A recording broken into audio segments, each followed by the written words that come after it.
Hello friends, welcome back to my channel, another walk and talk. And I'm going to stay on the subject of the African continent. Now, I have friends, we often have a chat around the situation. I also make a lot of comment whenever I see a news article that is interesting to me on the youtube.com or anywhere.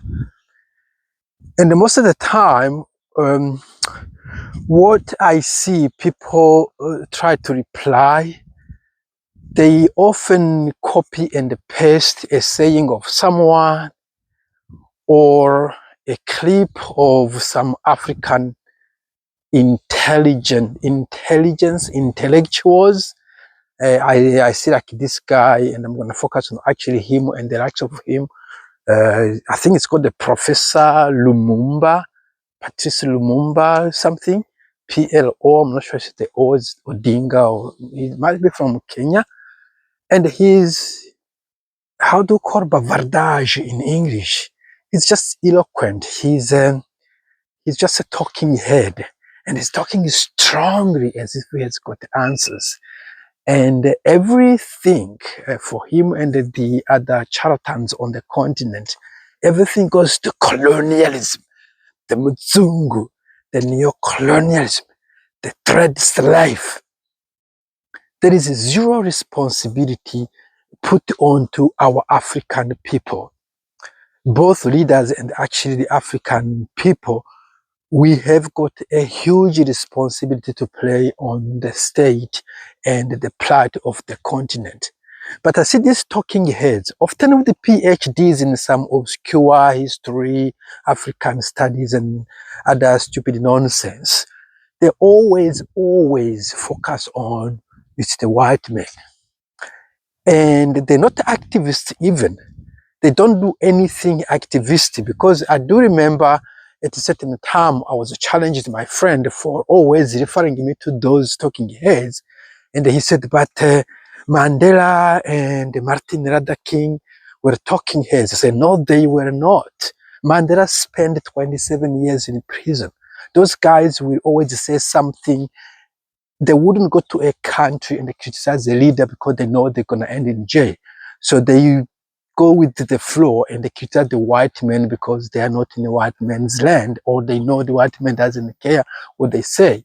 They would never go to, I don't know, Congo and say, I don't know, the corruption here has got to stop. They would never go to, say, Uganda and tell Museveni, you've been into power for too long. They will never criticize powers to be, because they just want to have an audience, but they're not willing to tell the truth or to challenge the status quo or to risk their comfort. So they are nothing like Mandela, they're nothing like Gandhi. Gandhi was a leader. He was in front of the crowd. He was challenging the British. He was giving away his comfort. Those guys will never give out their comfort. They're always talking in sort of a king's seat. They are seated like kings. Martin Luther King paid by his own life. Those folks will never risk their lives for any ideology. They're just talking heads. And we've had those since the independence. Very eloquent, very articulate. Modern ones are charlatans in the sense they are even lazy. They can't write a really researched book and write down in 1962, I don't know, Patrice Lumumba, the real Lumumba, was doing this and planning that, and then this happened. They don't write that sort of information, research, the literature. They just talk whatever comes into their mind. And I'm saying that in contrast to at least the first original talking heads or writers. For instance, in the French Francophone Africa, I read a lot of books they were writing. The Cedar Senghor, De Leon contre Damas, the Camaralei, Chinua Achebe in Nigeria. At least they sat down and wrote something which you can read and understand. Now, videos are the new medium of communication, but a certain laziness, and I'm talking as I'm becoming a bit hypocritical because I'm also recording a video. But again, I'm not claiming I've got answers actually. And that's what actually I had a discussion with a friend who asked me, what are you doing different? I said, I'm not doing anything because personally, I think I analyze a situation, and when I think there is no hope, I don't invest too much of my life. And in my case, I've assessed that in many instances, there is nothing to do. But I don't claim at the same time that I have got the answers. I'm working on to something. Because where they are, they think they are making contributions, but they are not. They are repeating the same thing we've been hearing about since I was a teenager. They go about the same sort of talking points with really no solution offered, with nothing substantial of value added. But because they have got a professor, acronym, or a doctor in front of them, most of Africans, in our laziness, we just nod our heads because that's another thing. And it seems like we're kind of lazy when it comes to information. We rarely challenge what we hear from other people. We rarely research. I remember another friend recommending me this book, The Confession of an Economic Hitman. I don't know, I have heard of the guy.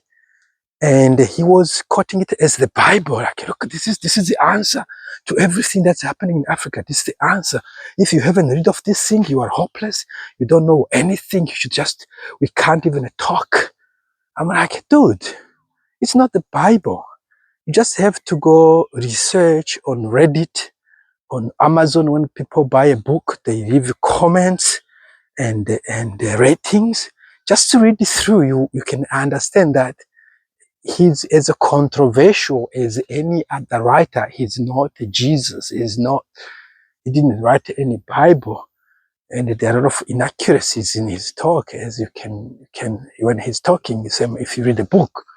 But in our laziness, somebody recommends the book, we read it, and we think, oh, wow, I've got the answer. I'm enlightened now. So I don't know. I think we really need to question those professors, but most importantly, those people are useless. In actual fact, I think Africa needs less professors, less intellectuals, and more technocrats. I wish we had, I don't know, Elon Musk or Steve Jobs, or I know we have got a few entrepreneurs and stuff, but those are the only ones that I do respect. I don't respect somebody who got the money from the government, went to study in France, Belgium, England, didn't learn anything about manufacturing, anything about engineering, anything about construction, anything about the public works, anything about the farming, anything that actually the people need, but just learned to talk and to repeat themselves and to go around the circle and taking off some fantasy without providing any real practical solutions. What's the point? What is the point? So yeah, that's where I stand. Many with the majority of intellectuals, but African intellectuals in particular, they are empty, they are vapid, they just as useful as, I don't know, a water gun in a California bushfire. That's how I see them. Pretty much useless. Okay, folks, I think I will stop here. If you have any comment, please leave them down below.